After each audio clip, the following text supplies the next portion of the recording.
Professor Yunus পরিষ্কার করে উল্লেখ করেছেন, আমি নিজেও বলবার চেষ্টা করেছি, সেটা হচ্ছে যে আজকে ভারত তারা তাদের বাংলাদেশ বিরোধী নীতি যেমন একটা বিপর্যয় হয়েছে, সর্বশেষ ট্রাম্পের কাছে পর্যন্ত ভারতের প্রধানমন্ত্রী তিনি দৌড়ঝাঁপ করেছেন, কিন্তু বাস্তবে তারা কিন্তু অভ্যুত্থান এবং জনগণের বিরুদ্ধে তার কোনো নালিশ ট্রাম্প প্রশাসন যে আমলে নেয়নি সে কথাটা পরিষ্কার করে সে কথাটা তিনি উল্লেখ করেছেন।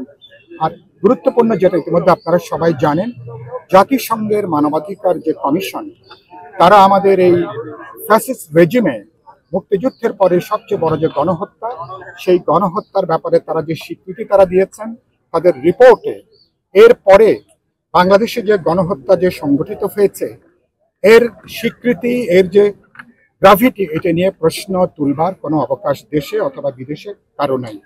এই পর্যায়ে তিনি আলোচনাগুলো হয়েছে। এখন বিভিন্ন রাজনৈতিক দল তারা সংক্ষেপে আজকে যেহেতু সূচনা বক্তব্য, তারা কিছু কিছু করে কথা বলবেন।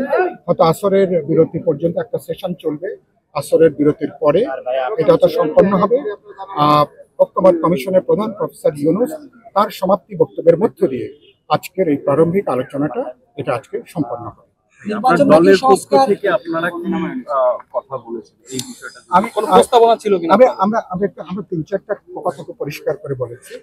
একটা কথা যেটা আমরা উল্লেখ করেছি সেটা হচ্ছে যে অনেকগুলো কমিশন হয়েছে, কিন্তু বৈষম্য বিলোপের ব্যাপারে কোনো কমিশন হয়নি। কারণ দুর্বৃত্তের অর্থনীতি আর দুর্বৃত্তের রাজনীতি যদি দুর্বৃত্তায়নের